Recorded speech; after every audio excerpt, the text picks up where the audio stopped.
My family turned my graduation dinner into a calculated humiliation, handing me a barely passed gift bag while laughing at my struggle. I didn't cry. Instead, I left an envelope on the table that revealed I was their biggest competitor's newest hire, and I walked out forever. This is where the story truly begins, and you won't want to miss what happens. Make sure you're subscribed to see it through to the end.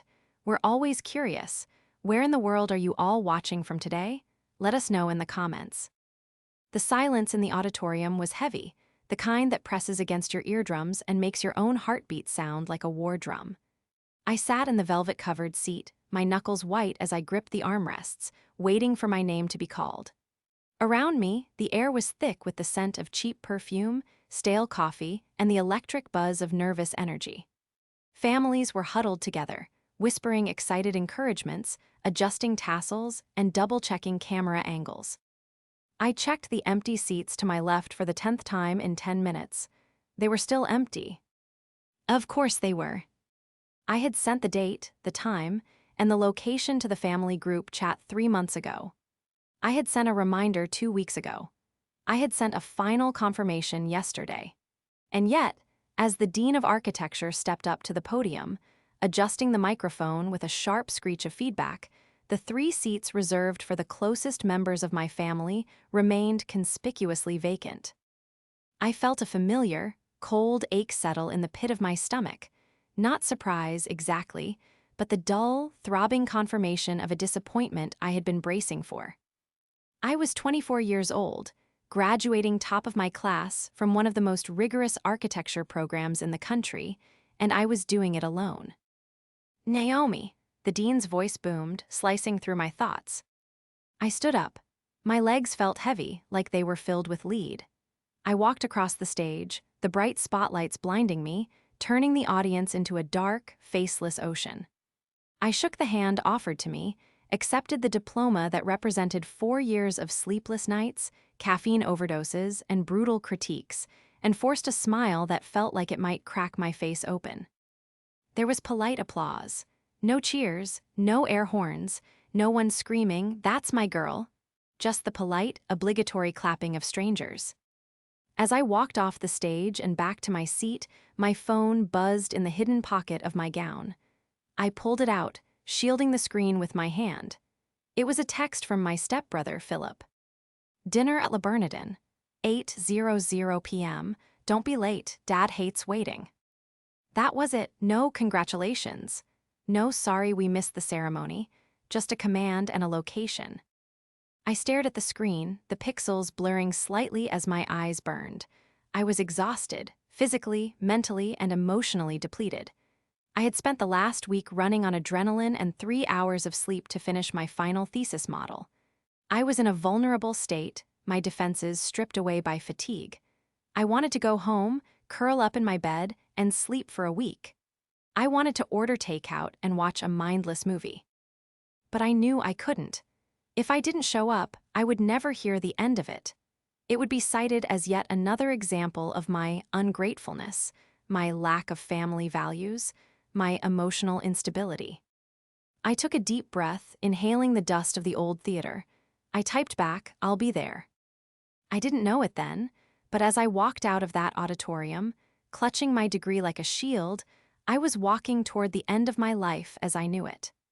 The betrayal waiting for me at that dinner table would be worse than the diagnosis of the loneliness I felt right now. It wouldn't just break my heart, it would shatter the illusion of family I had been clinging to for decades. Le Bernardin was exactly the kind of place my father, Frederick, loved. It was cold, expensive, and designed to make you feel small if you didn't have the right watch on your wrist. The lighting was dim, the tablecloths were a blinding, crisp white, and the waiters moved with a silent, terrifying efficiency. I arrived exactly at 8:00 p.m. I had changed out of my graduation gown in the university bathroom, slipping into a modest black dress and a blazer I had bought on sale. I looked professional, I thought, respectable. As the hostess led me through the dining room, I spotted them at a large, circular table near the back.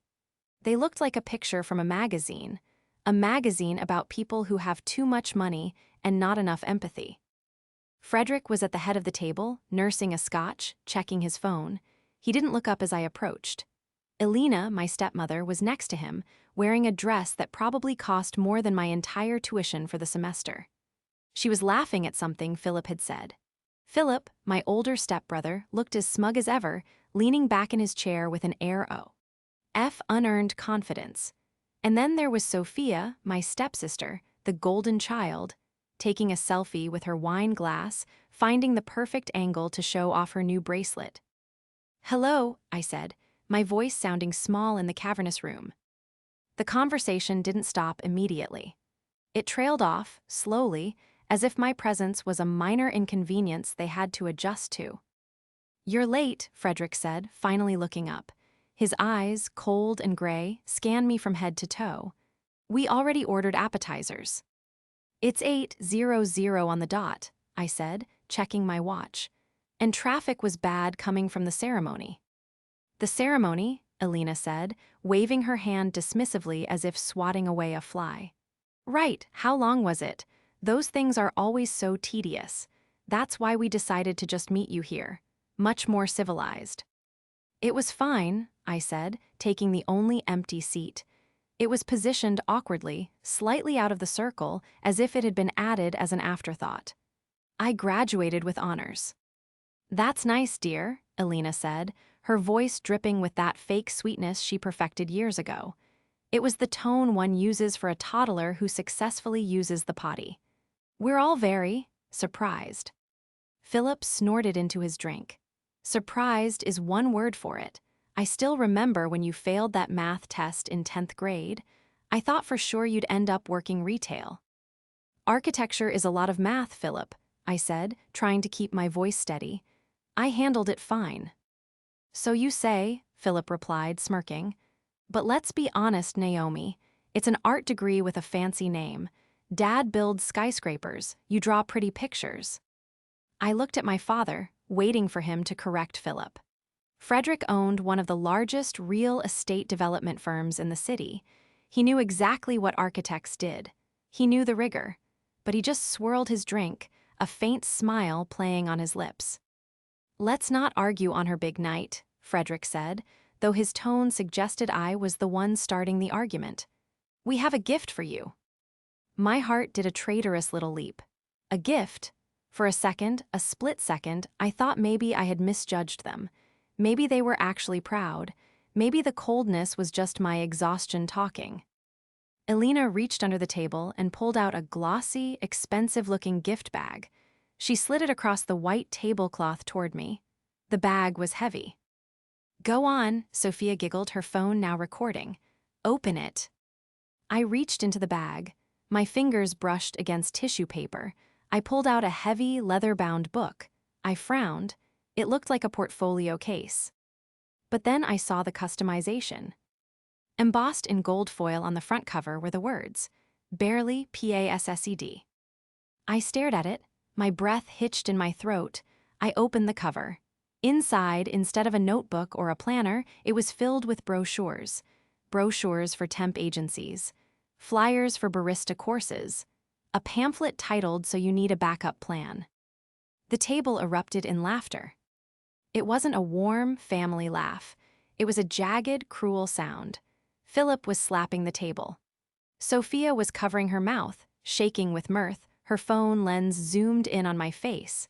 Even Frederick was chuckling, a deep, rumbling sound that vibrated in his chest. "It's a joke, Naomi," Elena cried, wiping a tear from her eye. "Oh, look at your face. You're so serious all the time." "We just wanted to be realistic," Frederick said, his chuckle fading into a patronizing smirk. "Honestly, Naomi, we didn't think you'd make it this far. We all assumed you'd drop out by junior year. This is just preparation for the real world. You're not cut out for the high-pressure environments. You're too soft." I sat there, frozen. The humiliation burned under my skin, hot and prickly. They had planned this.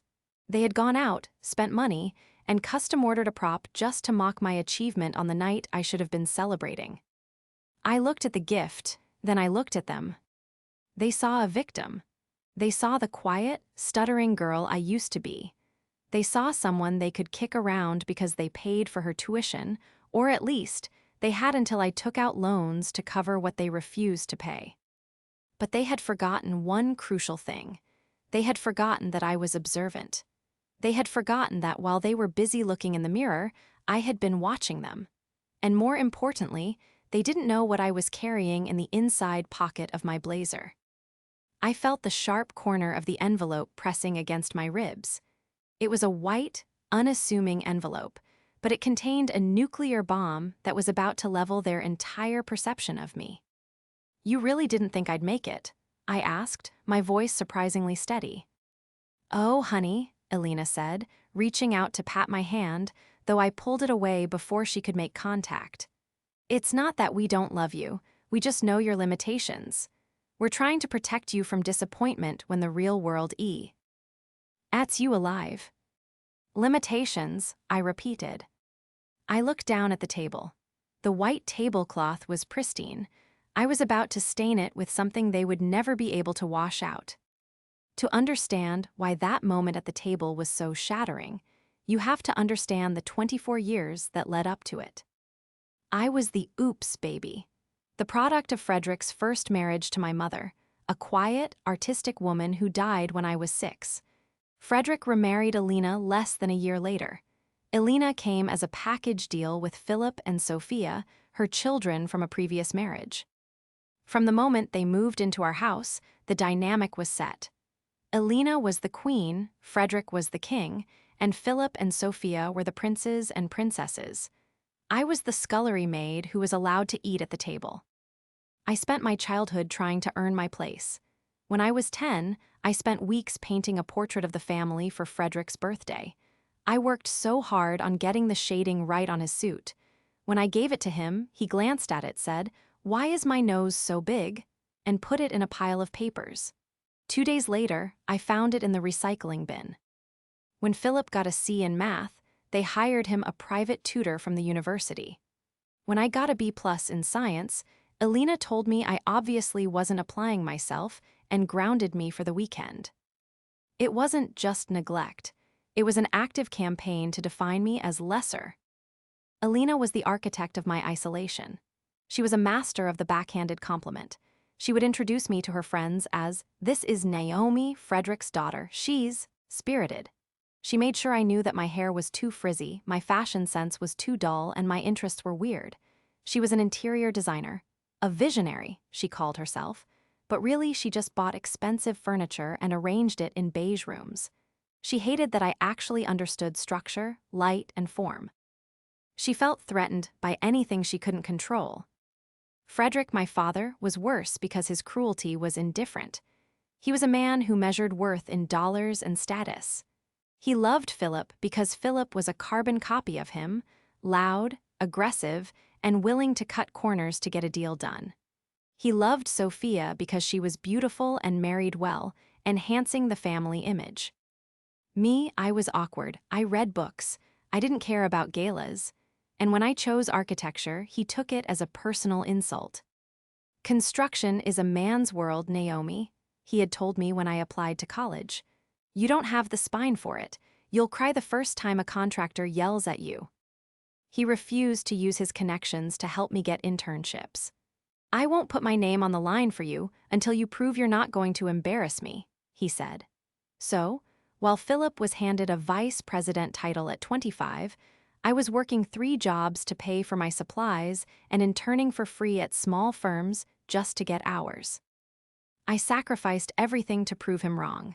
I missed parties. I lost friends because I was always in the studio. I developed an ulcer from the stress of maintaining a 4 GPA while working night shifts at a library.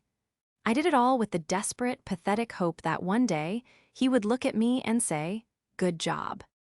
But looking at him now, across this table at Le Bernardin, I realized that day would never come. Frederick was leaning back, swirling his scotch, looking at me with that same mixture of pity and disdain. He looked polished, his silver hair perfectly coiffed, his suit tailored to the millimeter.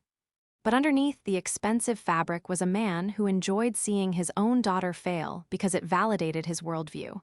If I failed, he was right. And Frederick loved being right more than he loved me. You know, Philip said, breaking the silence, Dad was saying there might be an opening in the mailroom at the firm. If you really get desperate, we could probably squeeze you in, but you'd have to actually show up on time. Sophia giggled. Can you imagine Naomi in the mailroom? She'd probably get a paper cut and sue us. We'd have to check with HR, Alina added, sipping her wine. Nepotism is frowned upon unless the candidate is exceptional. They were enjoying this. They were feeding off my silence. They thought I was stunned into submission. They thought I was going to hang my head, accept the barely passed bag, and beg for that mailroom job. I looked at the waiter refilling my water glass. I looked at the chandelier above us. I took a slow, deep breath. The sadness I had felt earlier was evaporating. In its place, a cold, hard clarity was forming. It was like the structure of a building revealing itself after the scaffolding is taken down. I saw the load-bearing walls of their insecurity. I saw the cracks in their foundation. Mailroom, I said softly. What was that? Frederick asked. I said the mailroom, I said, louder this time. I reached for my water glass and took a sip. That's a generous offer, Philip, but I don't think I'll be needing it. Oh, Frederick raised an eyebrow. Do you have a lineup of firms begging for you? Because the market is tough, Naomi, especially for mediocre graduates. I do have a job lined up, actually, I said. Elena rolled her eyes. Starbucks doesn't count, sweetie. It's not Starbucks, I said. I set my glass down. And it's not a temp agency. I reached into my blazer pocket. My hand closed around the envelope. The paper felt cool and smooth. In fact, I continued, my voice gaining strength, it's a position that comes with a significant signing bonus. Enough to pay back every cent you loaned me for my freshman year tuition, and enough to pay for this dinner. Frederick stopped swirling his drink. His eyes narrowed. He was a shark and he sensed a shift in the water. He didn't like surprises. What are you talking about? He demanded. I'm talking about the fact that I've been busy, Dad. While you were betting on my failure, I was building my future. I pulled the envelope out. This was the moment, the pivot point, the fulcrum upon which the rest of my life would turn. I wasn't just a daughter seeking approval anymore. I was an architect, and I was about to demolish their house of cards. To understand the weight of that envelope, and why my hand didn't shake as I held it, you have to go back 3 months. You have to understand that my paranoia, as Alina called it, was actually intuition. It started in March. I had applied to 5 mid-sized firms in the city. I had a 4 GPA. I had a portfolio that my professors called visionary. I had strong references from the few freelance clients I had managed to scrape together on my own. On paper, I was a perfect candidate for a junior associate role. But I got rejected by all 5. Not just rejected, ghosted, or sent generic, automated rejections within an hour of submitting my application. It didn't make sense. Students with lower grades and weaker portfolios were getting interviews. I was getting radio silence. I started to suspect that my last name, which I shared with Frederick, was a double-edged sword. In this city, Frederick's reputation was complicated. He was powerful, yes, but he was known for being litigious, ruthless, and difficult. I wondered if firms were avoiding me because they didn't want to deal with Frederick's daughter. But then I found the email. I was at the family house one Sunday for a mandatory brunch. Frederick had left his iPad unlocked on the kitchen island while he went to take a call. I was looking for a recipe, but the screen was open to his email outbox. I saw my name in the subject line of an email sent to the managing partner of Kaufman and Associates, one of the firms I had applied to. My heart hammering against my ribs, I tapped it open. David, I saw Naomi applied to your firm. Do me a favor and toss it. She's unstable. Lots of personal drama, doesn't take direction well. I'm doing you a favor. She needs to learn the hard way before she's ready for a real firm. Let her sweat it out for a year or 2. I felt like I had been punched in the throat. He wasn't just refusing to help me, He was actively sabotaging me. He was calling in favors to ensure I failed, just so he could be right about me being not cut out for it.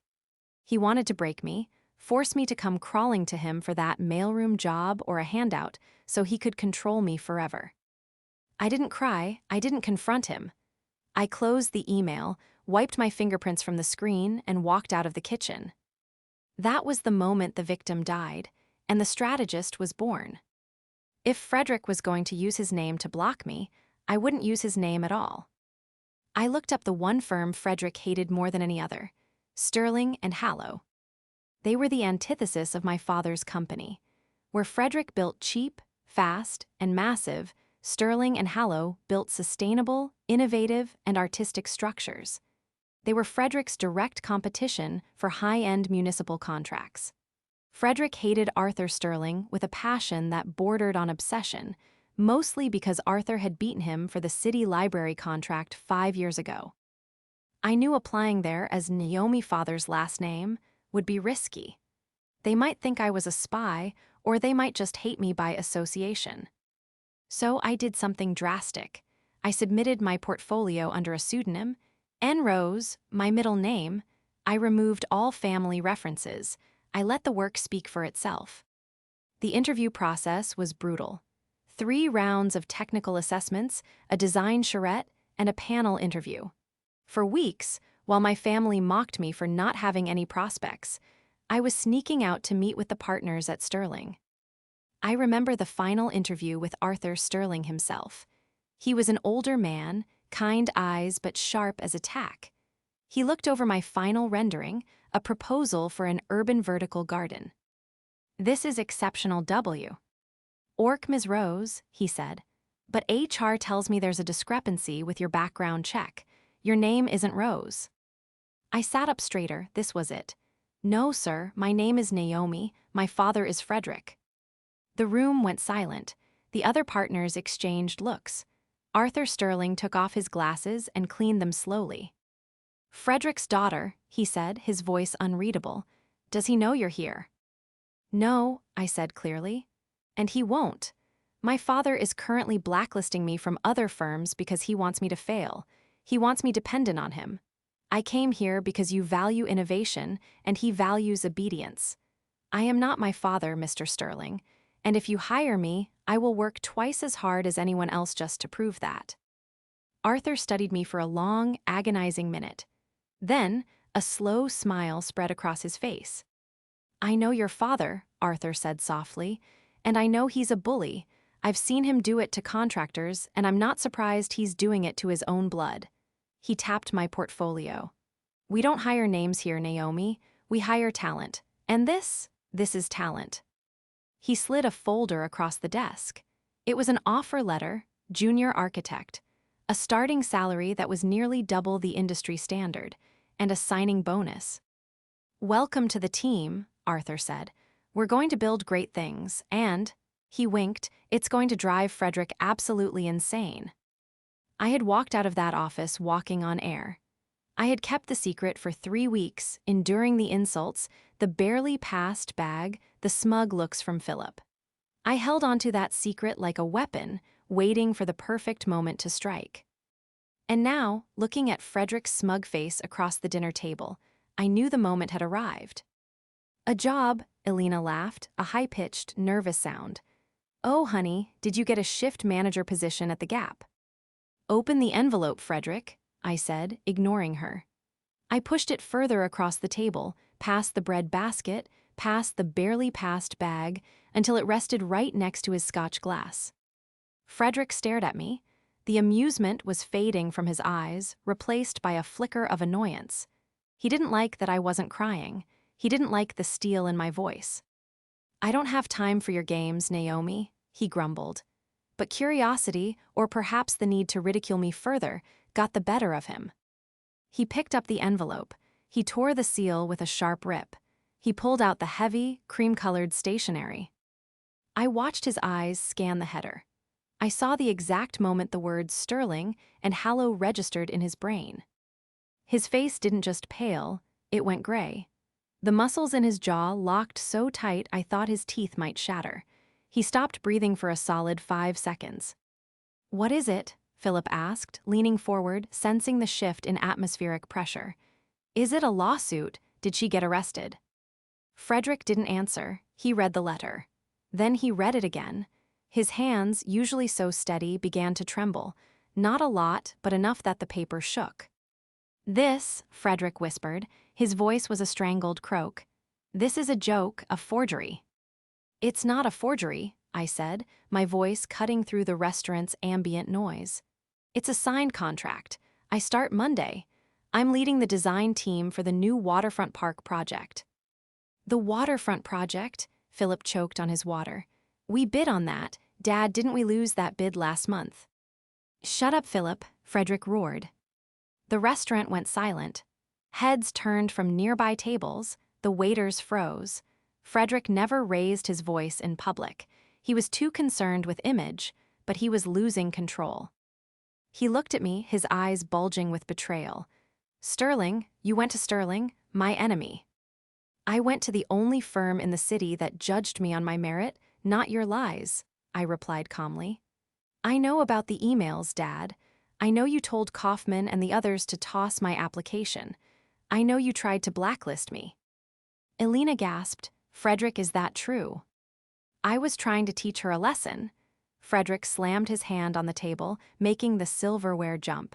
"She needed to be humbled. She needed to learn her place." "My place isn't in your shadow, and it certainly isn't in your mailroom," I said. "My place is at a firm that respects me." "You are ungrateful," Frederick hissed, leaning over the table, his face twisted into a mask of ugly fury. "I fed you, I clothed you, I paid for your school." "You paid for nothing," I corrected him. "I took out loans for the last 3 years because you cut me off when I refused to change my major to business. And as for the freshman year tuition, you constantly hold over my head." I reached into my purse and pulled out the second item, a check. It was the entirety of my signing bonus. It was a staggering amount of money for a 24-year-old, but I didn't care. I wanted to be clean. I wanted to be free. I placed the check on top of the offer let. "There." "That covers freshman year with interest," I said, "and it covers tonight's dinner, because I'm not eating with you." I stood up. My legs were shaking, not from fear, but from the adrenaline of finally letting go. "You can keep the barely passed bag," I said, looking down at them. Philip looked stunned, his mouth hanging open. Sophia had stopped recording, her phone lowered to the table. Elena looked terrified, realizing the dynamic had just shifted violently. And Frederick looked small. For the first time in my life, he didn't look like a titan of industry. He looked like a bitter, aging man who had just realized he played a game of power against his own daughter and lost. "Naomi, sit down," Frederick commanded, though his voice lacked its usual authority. "You walk out that door and you are done in this family. You hear me? Done."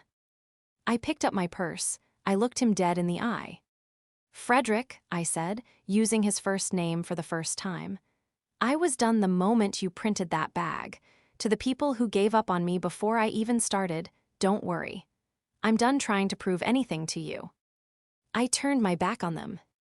The walk to the exit of Le Bernardin felt like walking through a dream. The silence in the room was absolute. I could feel the eyes of every patron on me, but for once, I didn't feel self-conscious. I felt lighter with every step. I felt the heavy cloak of their expectations slipping off my shoulders. I pushed through the heavy glass doors and stepped out into the cool night air of the city. I took a deep breath, filling my lungs with oxygen that tasted sweet.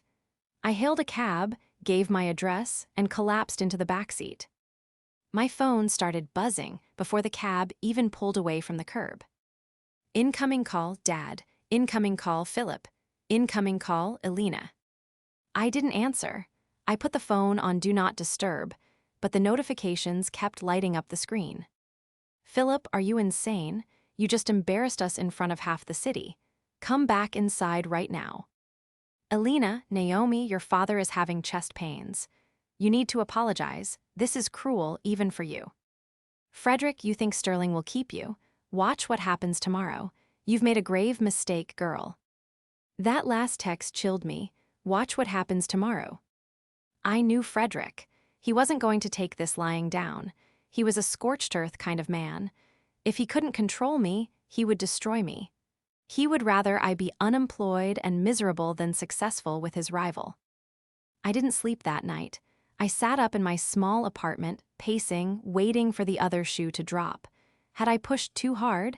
Could he actually get my offer rescinded? He had connections.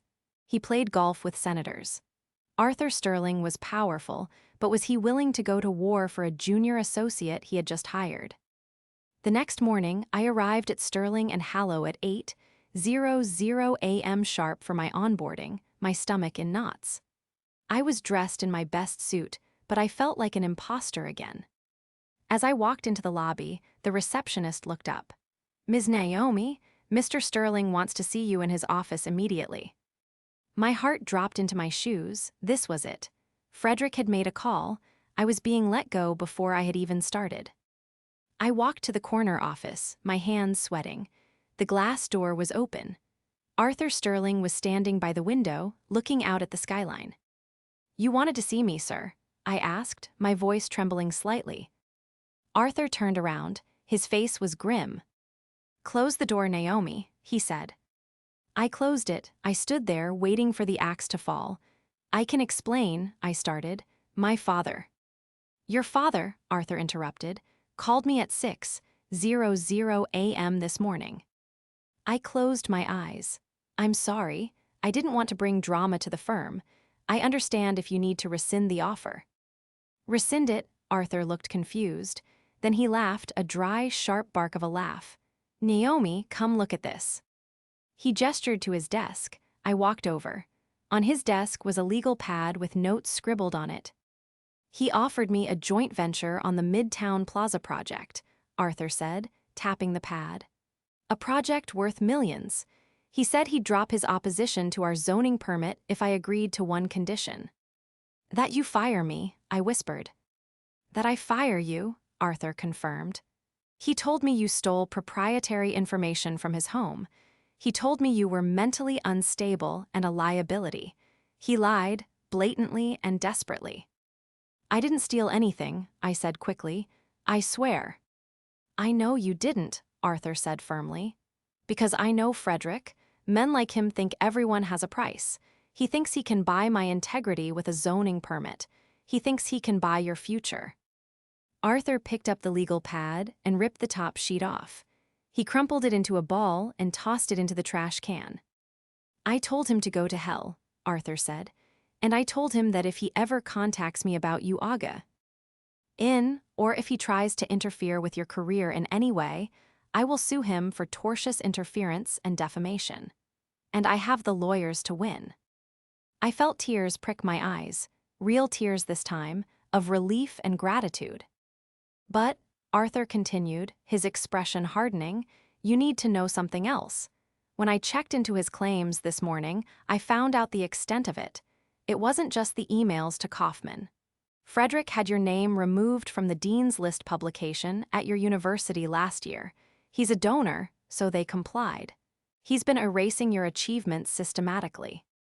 I gasped. I had worked so hard for that Dean's List spot. I thought it was a clerical error when my name wasn't there. "He wanted you to feel small," Arthur said. "He wanted you to believe you were barely passing so you wouldn't aim high. It was psychological warfare, Naomi." The rage I felt then was different from the night before. Last night was personal hurt. This was cold, objective fury. He had messed with my academic record. He had messed with my livelihood. He had actively tried to gaslight me into thinking I was mediocre when I was exceptional. "Thank you for telling me," I said, my voice steadying into a low, dangerous register. "What are you going to do?" Arthur asked. "I'm going to work," I said. "I'm going to design the best damn waterfront park this city has ever seen. And I'm going to make sure that when people look at the skyline, they see my name, not his." "Good answer," Arthur smiled. "Now go get set up. You have a team meeting at 10. I walked out of that office with a new mission. I wasn't just protecting myself anymore. I was building a case. Frederick thought he had power because he had money, but I had the truth, I had the talent, and now I had a powerful ally. But the war wasn't over. Frederick was humiliated, and a humiliated narcissist is the most dangerous creature on earth. I knew he would try one last, public attempt to destroy me. He wouldn't be able to help himself. And I would be ready. 6 months later, the moment of reckoning arrived. It didn't happen in a courtroom or a boardroom, but under the crystal chandeliers of the grand ballroom at the annual City Architecture and Design Gala. This was the biggest night of the year for our industry. Every major developer, architect, and city official was there. It was a night of tuxedos, backslapping, and million-dollar deals whispered over champagne. I hadn't wanted to go. The thought of seeing my family again made my stomach turn. I had maintained absolute radio silence since the night at Le Bernardin. I had blocked their numbers, filtered their emails, and even moved to a new apartment in a neighborhood Frederick considered too bohemian to visit. I was safe in my bubble of hard work and new friends. But Arthur Sterling insisted. "You're not just an employee, Naomi," he had told me earlier that afternoon, adjusting his bow tie in the mirror of his office. "You're the lead architect on the waterfront project. The city is buzzing about your design. You need to be seen. You need to take your victory lap." So I went. I wore a deep emerald green gown that was sleek, structural, and commanded attention.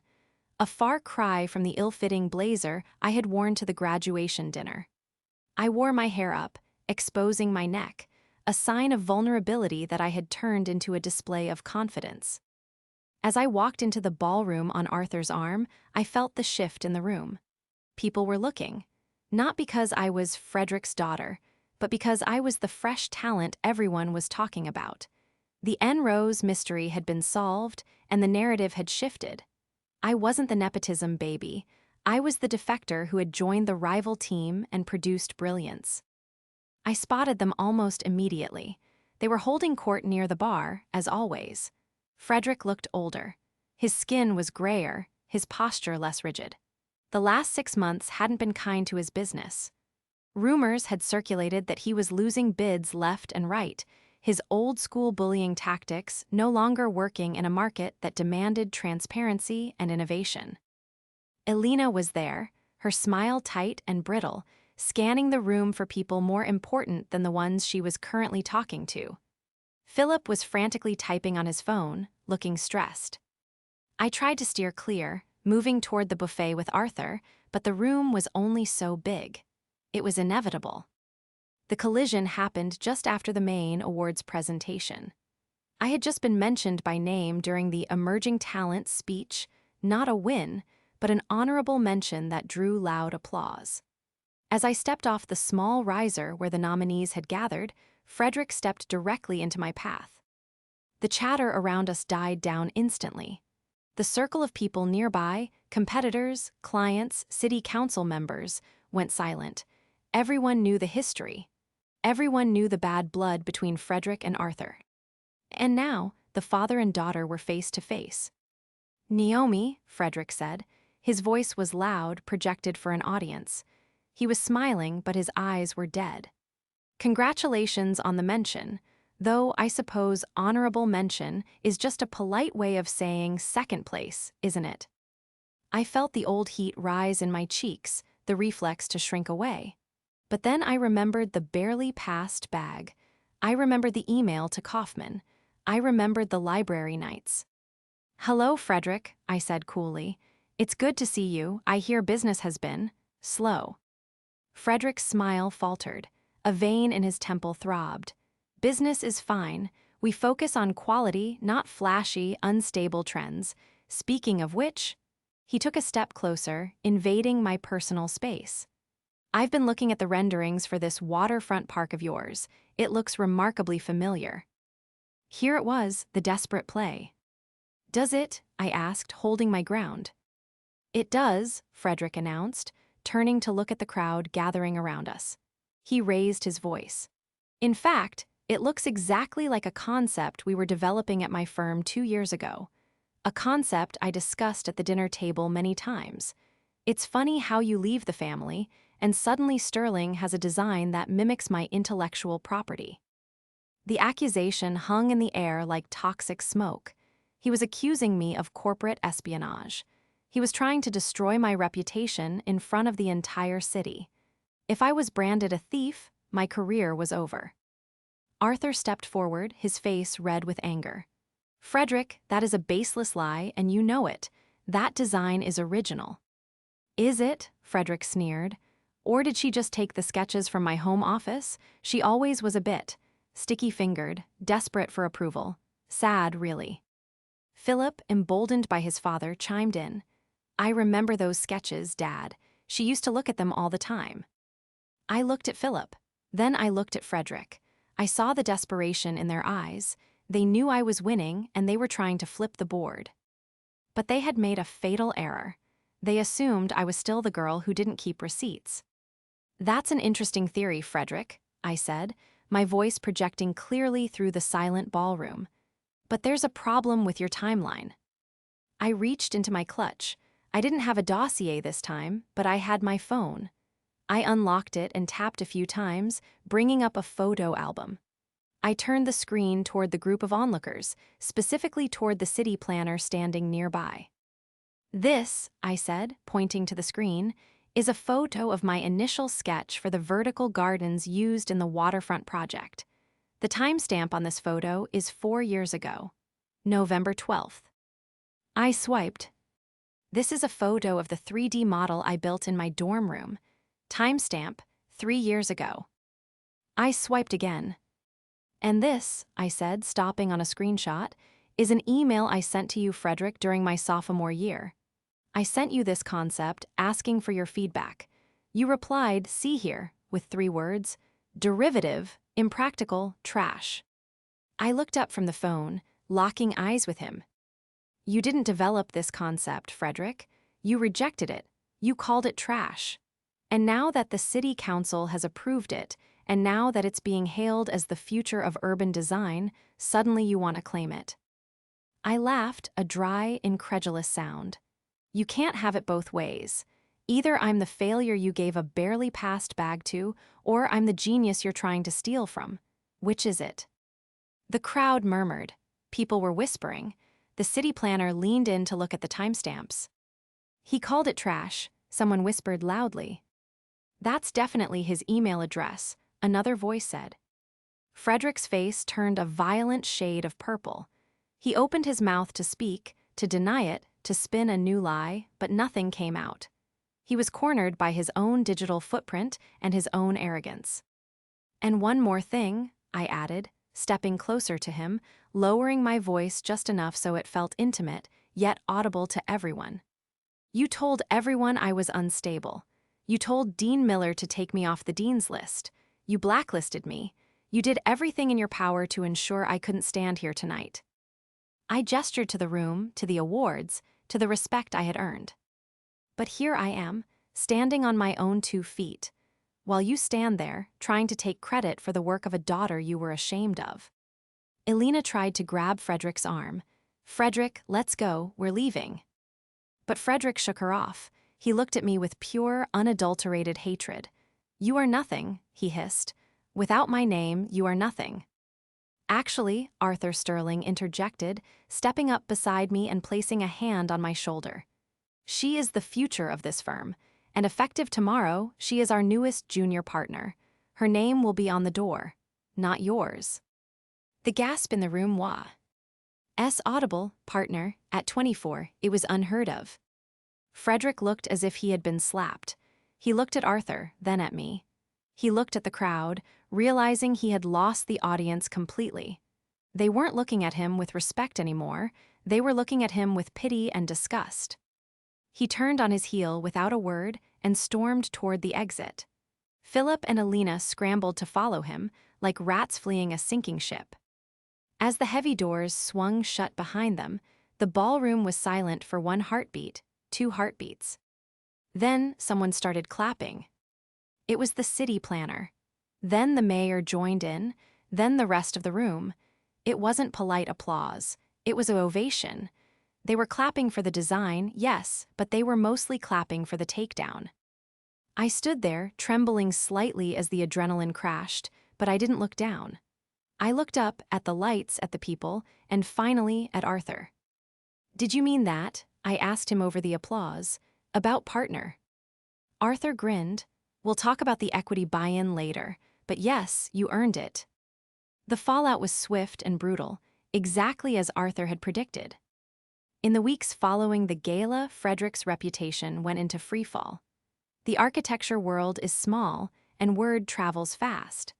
The story of him trying to claim his daughter's work, coupled with the revelation of his malicious blacklisting, made him radioactive.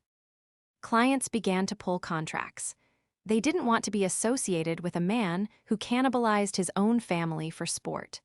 2 major city bids that Frederick had been counting on were awarded to other firms, one of them to Sterling and Hallow. I heard through the grapevine that the financial strain cracked the family facade wide open. Elena, realizing the money tap was tightening, filed for divorce 3 months later. She cited irreconcilable differences, but everyone knew she was just securing her assets before the ship went down completely. Philip was quietly let go from the firm. Apparently, without Frederick's absolute power to protect him, his incompetence became a liability the board of directors wouldn't tolerate. He ended up moving to another state, working in sales for a cement supply company. As for me, I didn't answer their calls, and there were calls. When the divorce news hit, Frederick left me a voicemail. He sounded drunk. He rambled about legacy and family sticking together. He didn't apologize. He just wanted me to come back and help him save the firm. He wanted to use my new reputation to patch the holes in his sinking ship. I deleted the voicemail without listening to the end. I was too busy building. The waterfront park project broke ground in the spring. It was a massive undertaking, a complex network of elevated walkways, vertical gardens, and community spaces built over an old industrial district. It was designed to be a place where people could come together, where nature reclaimed the concrete. On the day of the grand opening, a year after that terrible graduation dinner, I stood on the central observation deck. The sun was setting, casting a golden glow over the steel and glass. Children were running through the fountains I had sketched on napkins. Couples were walking hand in hand along the paths I had fought to protect in budget meetings. It was real. It wasn't a barely passed life. It was a masterpiece. I felt a presence beside me. I turned to see Arthur Sterling holding 2 glasses of champagne. "A toast," he said, handing me one. "To the project?" I asked. "To the architect," he corrected. We clinked glasses. The sound was crisp and clear. "You know," Arthur said, looking out at the city, "I received a package at the office for you today. It didn't have a return address, but I think I know who it's from." I stiffened. What was it? Arthur reached into his jacket pocket and pulled out a small, folded piece of paper. "Just this note, and a check." I took the note. The handwriting was shaky, familiar, but diminished. It was Frederick S. "You were right, the math was wrong. F." The check was for the exact amount of the signing bonus I had thrown on the table that night at Le Bernardin. He was returning the money. It wasn't an apology. A man like Frederick was incapable of a true apology, but it was an admission. It was a surrender. He was acknowledging that the debt was paid, that he had no hold over me, and that he had miscalculated my value entirely. I looked at the check. It was a lot of money. Money that could buy a new car, a down payment on a house, a luxury vacation. But I didn't want his money. I didn't want anything from him ever again. I took the check and the note. I walked over to the edge of the observation deck, where the wind was whipping off the harbor. "What are you doing?" Arthur asked, though he was smiling as if he already knew. "Balancing the ledger," I said. I tore the check into tiny pieces, then I tore the note, I open E. D my hand and let the wind catch the confetti of paper. I watched as the white scraps danced in the air, swirling down toward the water below, disappearing into the dark current. It was over. The anger, the need to prove myself, the weight of the barely passed bag, it was all gone, carried away by the wind. I turned back to Arthur, back to the park filled with people, back to the life I had built brick by brick, entirely on my own terms. "So," I said, taking a sip of champagne, "what's the next project?" Arthur grinned. "How do you feel about libraries?" I smiled, a genuine, unburdened smile that reached all the way to my eyes. "I love libraries. Let's build the best one the world has ever seen." And as the sun dipped below the horizon, illuminating the city I was helping to shape, I knew one thing for certain. I hadn't just passed. I had soared.